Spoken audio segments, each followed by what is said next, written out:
आज के इस वीडियो में हम देखने वाले हैं हाउ टू आइडेंटिफाई मैक्सिमम और minimum value of a function. यानी कि अगर आपका फंक्शन कहीं पर मैक्सिमम वैल्यू और मिनिमम वैल्यू अचीव कर रहा है तो वो कुछ इस तरह से वैल्यू होगा।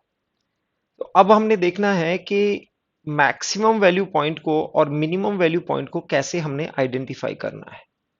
तो आप देख सकते हैं कि यहाँ पर मैंने x1 और ये x2 है। सो जब भी मैक्सिमम अचीव करेगा, जब भी मैक्सिमम वैल्यू अचीव करेगा फंक्शन फंक्शन कुछ इस तरह से कर्वेचर होगा। तो आप देख सकते हैं कि यहां पर अगर टेंजेंट डाली जाए तो tangent will be parallel to x axis, यानी कि उसका स्लोप जीरो होगा। स्लोप जीरो होने का मतलब है कि x1 पर अगर dy बाई डी एक्स निकालो तो वो जीरो होगा। दूसरा, मिनिमम पॉइंट के लिए कुछ इस तरह से कर्वेचर होगा और वहां पर भी अगर टेंजेंट डाली जाए तो वो भी पैरेलल टू एक्स एक्सिस होगी, यानी कि उस पॉइंट पर भी स्लोप जीरो होगा, यानी कि dy बाई डी एक्स उस पॉइंट पर भी जीरो होगा।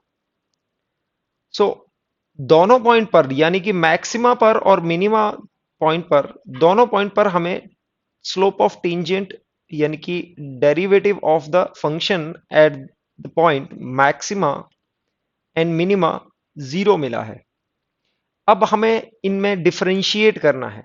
डिफरेंशिएट करने के लिए आप देख सकते हैं कि जब भी मैक्सिमम पॉइंट अचीव होगा तो कर्व कुछ इस तरह से होगा, यानी कि ओपनिंग डाउनवर्ड कर्वेचर होगा, यानी कि उसकी कॉन्केविटी डाउनवर्ड होगी। और जब फंक्शन मिनिमा अचीव करेगा तो उसकी कॉन्केविटी अपवर्ड होगी, यानी फंक्शन नीचे आके ऊपर जा रहा है तो इसका मतलब इसकी कॉन्केविटी अपवर्ड है। तो हमने इससे पहले पढ़ा था कि जब भी कॉन्केविटी डाउनवर्ड होती है किसी भी पॉइंट पर, तो हम कह सकते हैं कि इसका सेकंड डेरिवेटिव क्या होना चाहिए? नेगेटिव होना चाहिए। अगर किसी पॉइंट पर कॉन्केविटी अपवर्ड होती है तो हम बोल सकते हैं सेकंड डेरिवेटिव क्या होता है? हमारा पॉजिटिव होता है। यानी कि आपको x1 पॉइंट पर दो चीज मिलेंगी। दो चीज क्या मिलेंगी? एक तो आपको स्लोप जीरो मिलेगा टेंजेंट का, यानी कि इसका डेरिवेटिव यहां पर जीरो होना चाहिए। दूसरा, x1 पॉइंट पर second derivative of the function कैसा होना चाहिए? वो नेगेटिव होना चाहिए। तो आप देख सकते हैं कि x1 पॉइंट पर आपको slope of tangent dy by D x zero मिला है और ये ओपनिंग डाउनवर्ड, यानी कि सेकंड डेरिवेटिव नेगेटिव है। तो ये कंडीशन क्या है? ये मैक्सिमा की कंडीशन है। मैक्सिमा की कंडीशन के लिए आपको दो कंडीशन फुलफिल करनी चाहिए।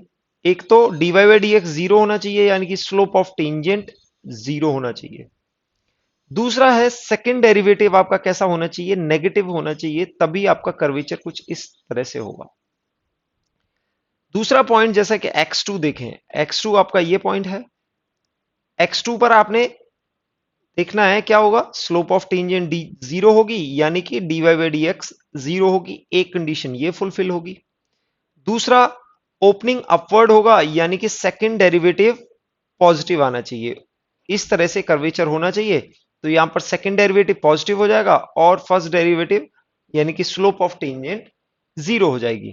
तो मिनिमा के लिए आप याद करके रख सकते हैं कि ये दोनों कंडीशन फुलफिल होनी चाहिए। डेरिवेटिव जीरो होना चाहिए और सेकंड डेरिवेटिव पॉजिटिव होना चाहिए। तो ये कंडीशन किसकी होंगी? मिनिमा की। किसी भी पॉइंट पर अगर ये दो कंडीशन फुलफिल हो रही हैं तो उस पॉइंट को हम बोल सकते हैं यहां पर हमारा फंक्शन मिनिमम वैल्यू अचीव करेगा। आइए यहां पर एक एग्जांपल के थ्रू मैक्सिमा मिनिमा कंसेप्ट को थोड़ा सा डिटेल में देखते हैं। यहां पर एक आपको फंक्शन दे रखा है y equals to 3 sine x plus 4 cos x, और यहां से पूछा हुआ है find the points where function achieve its maximum value and minimum value. यानी कि हमें दो पॉइंट बताने हैं जहां पर मैक्सिमम अचीव कर रहा है फंक्शन और मिनिमम अचीव कर रहा है। बी पार्ट में पूछा हुआ है also find maximum and minimum value of the function. First part में हमें सिर्फ पॉइंट बताने हैं कि जहां पर लेट से, जैसे आपने प्रीवियस एग्जांपल में देखा, हमने x1 और x2 यानी कि एक पॉइंट मैक्सिमा के लिए हो जाएगा, एक पॉइंट मिनिमा के लिए हो जाएगा, ये निकालना है। दूसरे पार्ट में हमने फंक्शन की मैक्सिमम वैल्यू निकालनी है, यानी कि x1 पॉइंट को अगर फंक्शन में डाल दे तो आपका मैक्सिमा आएगा, और x2 को डाल दे तो क्या आएगा, मिनिमा आएगा। तो ये हमने निकालना है। तो फर्स्ट पार्ट को देखते हैं। फर्स्ट पार्ट को हमने देखना था कि मैक्सिमा और मिनिमा के लिए फर्स्ट कंडीशन क्या थी बच्चों। मैक्सिमा और मिनिमा, या तो मैक्सिमा हो या मिनिमा हो, दोनों के लिए आपको एक कंडीशन फुलफिल करनी होती है, यानी कि डेरिवेटिव जीरो होना चाहिए उस पॉइंट। तो बच्चों पहले फंक्शन का अगर हम डेरिवेटिव देखें dy बाई डी एक्स, तो आप देख सकते हैं आपको y दे रखा है 3 sin x plus 4 cos x। इसका अगर आप डेरिवेटिव करेंगे तो ये हो जाएगा 3 cos x minus 4 sin x, यानी कि cos x का डेरिवेटिव माइनस हो जाएगा, तो ये माइनस 4 sin x। अब हमने क्या करना है नेक्स्ट स्टेप में, इसको जीरो के इक्वेट करना है। डेरिवेटिव को क्या करना है, जीरो के इक्वेट करना है। जैसे ही आप इसको जीरो के इक्वेट करेंगे तो आपको कुछ इस तरह से फंक्शन मिल जाएगा, 3 cos x minus 4 equal to 4 sin x, यानी कि आपका 10x की वैल्यू मिल जाएगी आपको 3/4। अब 10x की वैल्यू आपको 3/4 मिलती है, तो इसके सॉल्यूशन बच्चों आप कहां देख सकते हैं। तो 10x पॉजिटिव आपका फर्स्ट क्वाड्रेंट में होता है और थर्ड क्वाड्रेंट में होता है। तो 10x के एक सॉल्यूशन फर्स्ट क्वाड्रेंट में मिलने वाला है और एक सॉल्यूशन थर्ड क्वाड्रेंट में मिलने वाला है, यानी कि x आपका फर्स्ट क्वाड्रेंट में हो सकता है और थर्ड क्वाड्रेंट में हो सकता है। तो x के वैल्यू आप कुछ इस तरह से लिख सकते हैं, x equals to 10 inverse of 3/4। ये कहां होगा, ये फर्स्ट क्वाड्रेंट में होगा। यही वैल्यू को अगर पाई से प्लस कर दे, यानी कि जो इसको x1 कॉल कर सकते हैं आप और इसको x2 कॉल कर सकते हैं, x2 will be pi plus 10 inverse of 3/4, यानी कि पाई और ऐड कर दें तो ये सॉल्यूशन आपका फर्स्ट क्वाड्रेंट में होगा और ये सॉल्यूशन आपका थर्ड क्वाड्रेंट में होगा। अब देखते हैं इनमें डिफरेंस क्या है। अगर आपका x फर्स्ट क्वाड्रेंट में है तो आपको पता है कि 10 इन x 3/4 है। फर्स्ट क्वाड्रेंट में आपका साइन और कॉस दोनों पॉजिटिव होता है। अगर यहां पर 10x आपका 3/4 है और sin x आप निकालने जाएं तो आप निकाल सकते हैं, 10x आपको गिवन है, वहां से sin x आप निकाल सकते हैं। So this is perpendicular and this is base. तो परपेंडिकुलर अपन आपको पता है, हाइपोटेनियस आप निकाल लेंगे, 3 स्क्वायर प्लस 4 स्क्वायर का रूट, तो ये हाइपोटेनियस आ जाएगा। और यहां पर sin x की वैल्यू आप देखेंगे कि पॉजिटिव आएगी और cos x की वैल्यू भी पॉजिटिव आएगी। तो फर्स्ट क्वाड्रेंट में जब सॉल्यूशन होगा आपका 10x sin x cos x तीनों पॉजिटिव होंगे, जबकि आपका x यानी कि सॉल्यूशन थर्ड क्वाड्रेंट का होगा तो 10x तो आपका पॉजिटिव होगा, और थर्ड क्वाड्रेंट में आप देख सकते हैं कि sin x और cos x दोनों की वैल्यू नेगेटिव आएगी, यानी कि sin x की वैल्यू -3/5 आएगी और cos x की वैल्यू -4/5 आएगी। ठीक है, अब देखते हैं हमारा डेरिवेटिव आया था 3 cos x minus 4 sin x। अब सेकंड डेरिवेटिव के थ्रू हम इनमें डिफरेंशिएट करेंगे कि आपका फर्स्ट क्वाड्रेंट मैक्सिमा है या फिर थर्ड क्वाड्रेंट मैक्सिमा है, ये हमने डिफरेंशिएट करना है। तो एक आपका मैक्सिमा होगा, एक मिनिमा होगा, क्योंकि दो पॉइंट पर आपको इनका डेरिवेटिव जीरो मिल रहा है। तो आप यहां पर सेकंड डेरिवेटिव करेंगे, ये डेरिवेटिव को एक बार और डिफरेंशिएट करेंगे तो यहां पर आ जाएगा 3 और cos x का हो जाएगा माइनस साइन एक्स। यहां पर ये -4 और साइन एक्स का हो जाएगा cos x, यानी कि आपको सेकंड डेरिवेटिव मिल जाएगा -3 sin x -4 cos x। अब बच्चों आप देखेंगे कि x अगर फर्स्ट क्वाड्रेंट में है तो sin x और cos x दोनों ही पॉजिटिव है, और सेकेंड डेरिवेटिव की वैल्यू आप निकालेंगे, यानी कि 3 sin x -3 sin x -4 cos x। सो आप यहां पर sin x की वैल्यू डालेंगे पॉजिटिव 3/5 और cos x की वैल्यू डालेंगे जो कि होगी पॉजिटिव 4/5। इसको आप सॉल्व करेंगे तो आपको ये सेकेंड डेरिवेटिव की वैल्यू मिल जाएगी -5। -5 का साइन आप देख सकते हैं नेगेटिव है, यानी कि सेकेंड डेरिवेटिव आपका कैसा आ रहा है, नेगेटिव आ रहा है। सेकेंड डेरिवेटिव नेगेटिव आ रहा है तो बच्चों याद करो कि x फर्स्ट क्वाड्रेंट में है तो उसका डेरिवेटिव जीरो है और सेकेंड डेरिवेटिव नेगेटिव है। सेकेंड डेरिवेटिव नेगेटिव होने का मतलब है कि कर्वेचर कुछ इस तरह से होगा। तो ये कंडीशन होती है बच्चों किसकी, मैक्सिमा की। तो आप कह सकते हैं कि जो x हमारा फर्स्ट क्वाड्रेंट में सॉल्यूशन आया है वो किसके लिए है, वो maximum value of function achieve करेगा, वहां पर मैक्सिमम वैल्यू अचीव करेगी फंक्शन की। दूसरा हम देख सकते हैं कि थर्ड क्वाड्रेंट में साइन एक्स और कॉस एक्स हमारे दोनों नेगेटिव थे। तो यहां पर आपका ये y दे रखा है और इसका सेकेंड डेरिवेटिव आप देखोगे तो कुछ इस तरह से मिल जाएगा। This is not y, this is dy by D x. आपका डेरिवेटिव डेरिवेटिव ये था, इसका सेकेंड डेरिवेटिव करेंगे ये आया था। अब इसमें साइन एक्स और कॉस एक्स की दोनों की नेगेटिव वैल्यू आप इनपुट करते हैं, यानी कि आपका सॉल्यूशन अगर थर्ड क्वाड्रेंट पे है तो आपकी साइन एक्स की और कॉस एक्स की वैल्यू होगी नेगेटिव। अब साइन एक्स और कॉस एक्स को आप सेकेंड डेरिवेटिव में पुट करते हैं तो आप देखेंगे कि सेकेंड डेरिवेटिव की वैल्यू आएगी minus three by five -4 into -4/5। Second derivative की वैल्यू आपकी 5 आ जाती है, जिसका साइन हम कह सकते हैं कि पॉजिटिव है। तो आप देख सकते हैं कि x जब थर्ड क्वाड्रेंट में है तो आपका डेरिवेटिव 0 है और सेकेंड डेरिवेटिव पॉजिटिव है। तो बच्चों डेरिवेटिव 0 और सेकेंड डेरिवेटिव पॉजिटिव होने का मतलब कुछ इस तरह से कर्वेचर होगा। इस तरह से कर्वेचर होगा तो ये पॉइंट जिस पर डेरिवेटिव 0 होगा ये किसके लिए होता है, मिनिमा के लिए।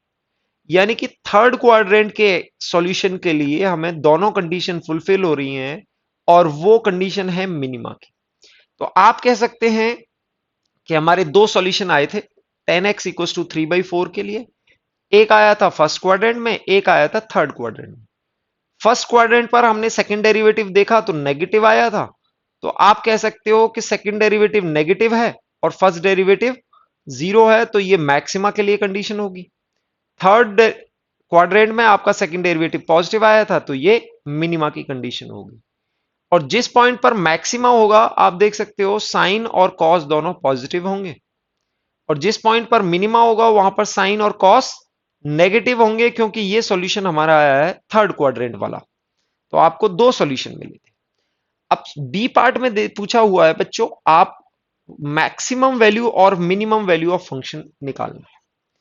तो मैक्सिमम वैल्यू फंक्शन अचीव करता है x इक्व टू 10 इनवर्स 3/4, और ये सॉल्यूशन है फर्स्ट क्वाड्रेंट वाला जहां के आपके साइन और कॉस की वैल्यू गिवन ये है। आपका ओरिजिनल फंक्शन ये था y equal to 3 sin x plus 4 cos x। तो जिस पॉइंट पर आपका डेरिवेटिव 0 है उस पॉइंट पर साइन एक्स और cos x आप निकाल चुके हो ऑलरेडी। तो यहां पर आप साइन एक्स और cos x की वैल्यू डाल दोगे, क्योंकि ये पॉइंट कौन सा है बच्चों, ये मैक्सिमा का पॉइंट है। इस मैक्सिमा पॉइंट पर साइन एक्स और cos x की वैल्यू आपने निकाल चुके हैं। तो मैक्सिमा, इस फंक्शन का मैक्सिमा निकालने के लिए वो पॉइंट इनपुट करेंगे हम जहां पर ये फंक्शन मैक्सिमम अचीव करेगा। और जिस पॉइंट पर ये मैक्सिमम अचीव करता है उस पॉइंट पर साइन एक्स की वैल्यू हो जाती है 3/5 और cos x की वैल्यू हो जाती है 4/5। यानी कि मैक्सिमम वैल्यू ऑफ फंक्शन कितनी होगी, 3 इंटू 3/5, 4 इंटू 4/5, और ये आप कैलकुलेट करेंगे तो आपको 5 मिल जाएगी। यानी कि maximum value of function is 5। Second देखते हैं कि मिनिमम वैल्यू कहां थी, कि x का जो सॉल्यूशन हमारा आया था x equal to 10 inverse 3/4, third quadrant का जो सॉल्यूशन था, थर्ड क्वाड्रेंट के इस x के लिए जिस पर हमारा मिनिमम अचीव करता है उस x के लिए हम साइन और कॉस निकाल सकते हैं। साइन आएगा नेगेटिव और कॉस भी आएगा नेगेटिव, क्योंकि ये वैल्यू है थर्ड क्वाड्रेंट में। अब बच्चों हमने फंक्शन की मिनिमम वैल्यू निकालनी है, यानी कि साइन और कॉस की वैल्यू ये इनपुट कर देनी है। तो यानी कि साइन की वैल्यू कितनी हो जाएगी, -3/5, और कॉस की वैल्यू कितनी हो जाएगी, -4/5। आप इसको कैलकुलेट करेंगे तो y मिनिमम की वैल्यू आ जाएगी -5। तो हम कंक्लूड करते हैं कि maximum value of the function is 5 and minimum value of the function is -5। Next question में हम देखते हैं मैक्सिमम मिनिमा का एप्लीकेशन। क्वेश्चन में पूछा हुआ है फाइंड द मैक्सिमम और minimum which ever exist value of the function given. आपको एक फंक्शन दिया हुआ है y equal to x² -4x + 3। अब हम जानते हैं कि function achieves maximum minimum value where dy by dx equal to 0। तो dy बाई dx आप निकालेंगे, आपको फंक्शन का dy बाई dx मिल जाएगा 2x - 4। इसको जीरो को इक्वेट करेंगे, आपको x की एक ही वैल्यू मिलेगी, दैट इज इक्वल टू 2। अब this can correspond to maximum value और this can correspond to minimum value. अब वी हैव टू आइडेंटिफाई कि ये वैल्यू मैक्सिमम के लिए करस्पॉन्ड कर रही है या फिर मिनिमम के लिए। अब ये हमने चेक करना है, ठीक है। चेक करने के लिए हमारा चेक पॉइंट होता है सेकंड डेरिवेटिव। आपने डेरिवेटिव निकाला 2x-4, सेकंड डेरिवेटिव यानी कि इसको फर्दर डिफरेंशिएट करेंगे तो आपको सेकंड डेरिवेटिव की वैल्यू मिल जाएगी 2। सेकंड डेरिवेटिव की वैल्यू 2 मिलते ही आप कमेंट कर सकते हैं कि ये पॉजिटिव है। जब आपका डेरिवेटिव जीरो है किसी भी पॉइंट पर और सेकंड डेरिवेटिव कैसा है, पॉजिटिव है, सेकंड डेरिवेटिव पॉजिटिव है, तो बच्चों ये कंडीशन किसकी हमने बताई थी कि डेरिवेटिव जीरो और सेकंड डेरिवेटिव पॉजिटिव, यानी कि कर्वेचर कुछ इस तरह होगा और ये वैल्यू करस्पॉन्ड होगी मिनिमा के लिए। तो यानी कि x इक्वल टू 2 ऐसा पॉइंट है जहां पर derivative zero, second derivative positive, तो ये मिनिमा की कंडीशन है। तो फंक्शन अपनी मिनिमम वैल्यू अचीव करेगा कहां पर, x इक्वल टू 2 पर। तो आप फंक्शन की मिनिमम वैल्यू निकालने के लिए आप क्या करेंगे, x की वैल्यू को 2 डाल देंगे। तो आप ये देखेंगे कि 2² माइनस 4 × 2 + 3, तो फंक्शन की मिनिमम वैल्यू आ जाएगी -1। तो इस तरह फंक्शन की आप मिनिमम और मैक्सिमम वैल्यू निकाल सकते हैं। बच्चों यहां पर एक क्वेश्चन देखते हैं, यहां पर कुछ प्रीवियस क्वेश्चन जैसा ही क्वेश्चन है, find the maximum and minimum value of the function given. यहां पर एक ट्रिग्नोमेट्रिक फंक्शन है a sin x + b cos x। अब आपने using trigonometry we have to find the maximum and minimum. तो बच्चों एक ना डिफरेंशिएट करके हमने तरीका देखा, डेरिवेटिव और सेकंड डेरिवेटिव निकाले, उसके थ्रू आइडेंटिफाई किए किस पॉइंट पर मैक्सिमम मिलेगा और किस पॉइंट पर मिनिमम मिलेगा, और उससे हमने डिड्यूस किया कि फंक्शन की क्या मैक्सिमम वैल्यू होगी और क्या मिनिमम वैल्यू। लेकिन इस मेथड में हम क्या कंसीडर करने वाले हैं, ट्रिग्नोमेट्रिक मेथड। यहां पर बच्चों आपने एक ट्राइंगल कंसीडर करना है जिसका परपेंडिकुलर होगा बी और बेस होगा ए। परपेंडिकुलर क्या होना चाहिए, बी, यानी कि जो कोसेक्स का कोफिशिएंट है, इस तरह का अगर फंक्शन है जिसमें कोफिशिएंट ऑफ कोसेक्स को आप परपेंडिकुलर कंसीडर करेंगे और कोफिशिएंट ऑफ साइन एक्स को आप बेस कंसीडर करेंगे, तो आपने एक राइट एंगल ट्राइंगल कंसीडर करना है। तो ये परपेंडिकुलर हो गया, ये बेस हो गया, हाइपोटेन्यूस आप निकाल सकते हैं √(a² + b²। तो यहां पर b के ऑपोजिट वाले एंगल को हम कुछ अल्फा मान लेते हैं। तो आप देख सकते हैं कि cos अल्फा की वैल्यू होगी a/√(a² + b², और sin x की वैल्यू होगी, sin अल्फा की वैल्यू होगी b/√(a² + b²। तो यहां से हमें cos अल्फा और sin अल्फा, तो हमने अपने गिवन क्वेश्चन में एक मैनिपुलेशन करना है कि √(a² + b² से मल्टीप्लाई करना है और उसी टर्म से डिवाइड कर देना है। जब ये टर्म डिवाइड करेंगे तो दोनों के नीचे आएगा, ये a के नीचे आएगा a/√(a² + b², और b के नीचे भी आएगा b/√(a² + b²।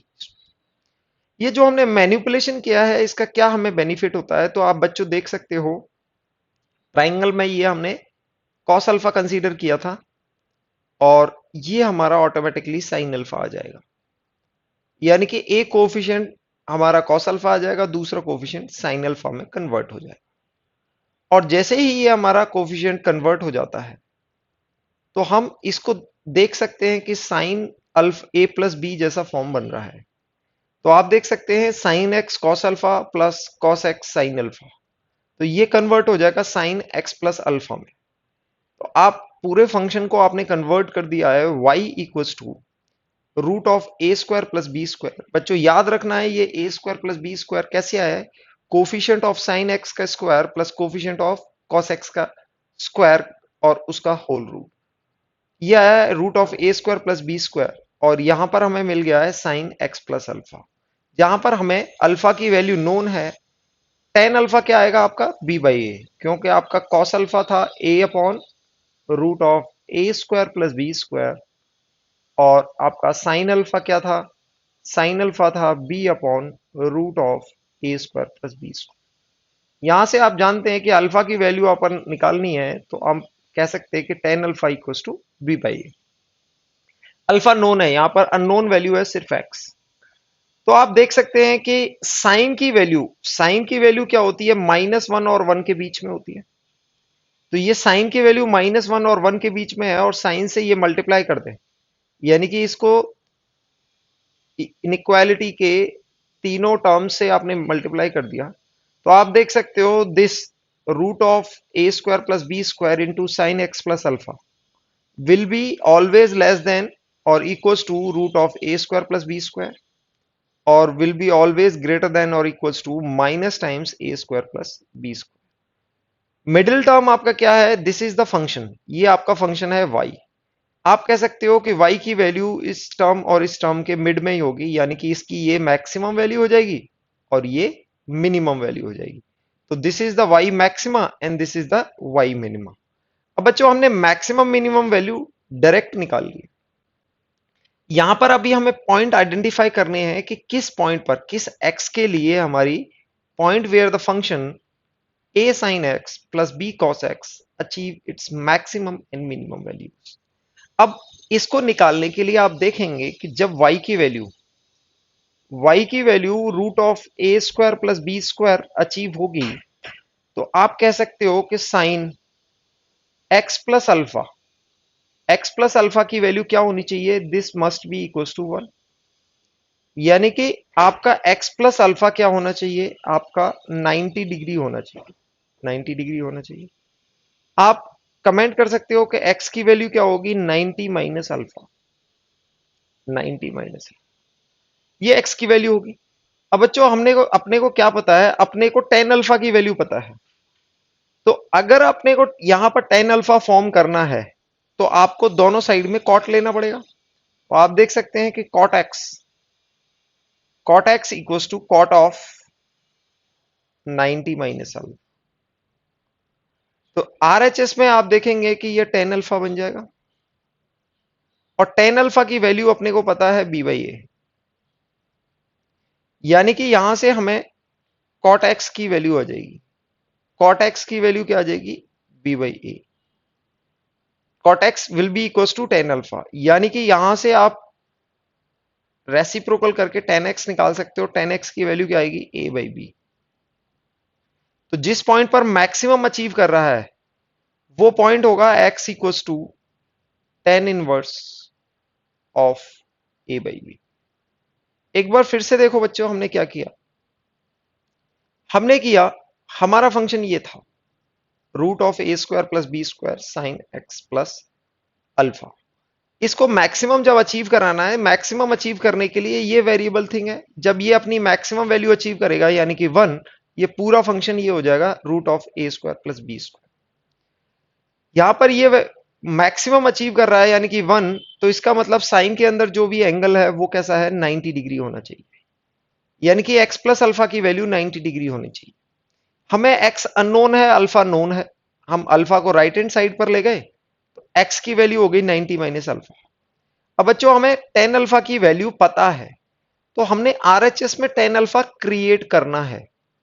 तो आरएचएस में टेन अल्फा क्रिएट करने के लिए हम क्या करते हैं, we can take cot of both side, यानी कि आपने कॉट का एक्स लिया और राइट साइड के एंगल का भी कॉट लिया, तो आपको एलएचएस में कॉट एक्स मिल गया और आरएचएस में 90 माइनस अल्फा ऑफ कॉट मिलेगा, जो कि कन्वर्ट हो जाएगा टेन अल्फा में। टेन अल्फा की वैल्यू आपको पता है बी बाई ए, तो आप कह सकते हो cot x will be equal to tan alpha. तो कॉट एक्स की वैल्यू क्या हो जाएगी, टेन अल्फा के बराबर, जो कि है बी बाई ए। तो यहां से आप टेन एक्स निकाल सकते हो, रेसिप्रोकल कर देंगे तो आपको टेन एक्स मिल जाएगा, टेन एक्स की वैल्यू मिल जाएगी ए बाई बी। तो इस तरह से आप x की वैल्यू निकाल सकते हो tan inverse x by p, यानी कि function function achieve its maxima where x equals to tan inverse of a by b. अब बात आती है मिनिमा की। अब बात करें कि मिनिमा कहां अचीव करेगा। हमारा फंक्शन जब मिनिमा अचीव करेगा यानी कि y equals to root of a square plus b square होगा, तो आप देख सकते हो आपका फंक्शन था root of a square plus b square sine of x plus alpha. यानी कि sine of x plus alpha की वैल्यू क्या होनी चाहिए, -1। जब ये sine x plus alpha -1 achieve करेगा तो आपके फंक्शन की value root of minus times root of a square plus b square हो। यहां से हम कमेंट कर सकते हैं कि साइन एक्स प्लस अल्फा की value -1 achieve, sign x plus alpha की -1 अचीव होनी है, यानी कि एक्स प्लस अल्फा की वैल्यू 1 थी तब हमारा ये 90 डिग्री आ रहा था। तो हम कह सकते हैं कि अगर एक्स प्लस अल्फा को पाई से और ऐड कर दें, यानी कि एक्स में हम एक्स प्राइम को हम बोल देते हैं x plus pi, x plus pi अगर हम बोल देते हैं तो हमारा total ex prime plus alpha हमारा आ जाएगा x plus alpha plus pi. तो x प्लस अल्फा पर वैल्यू 1 आ रही थी और x plus alpha plus pi पर हमारी वैल्यू -1 आएगी। सो हम कह सकते हैं कि x प्राइम की वैल्यू, यानी कि दूसरा जो सॉल्यूशन आने वाला है हमारा पाई प्लस एक्स, और x की वैल्यू आपने अभी निकाली tan inverse of a by b. एक सॉल्यूशन हमारा आ जाएगा, एक सॉल्यूशन आया है हमारा x equals to tan inverse of a by b. दूसरा सॉल्यूशन हमारा थर्ड कोऑर्डिनेट में, यानी कि pi plus tan inverse of a by b. तो ये दूसरा सॉल्यूशन हो जाएगा। यहां पर हमारा मिनिमा अचीव करेगा फंक्शन और इस पॉइंट पर हमारा मैक्सिमा अचीव करेगा फंक्शन।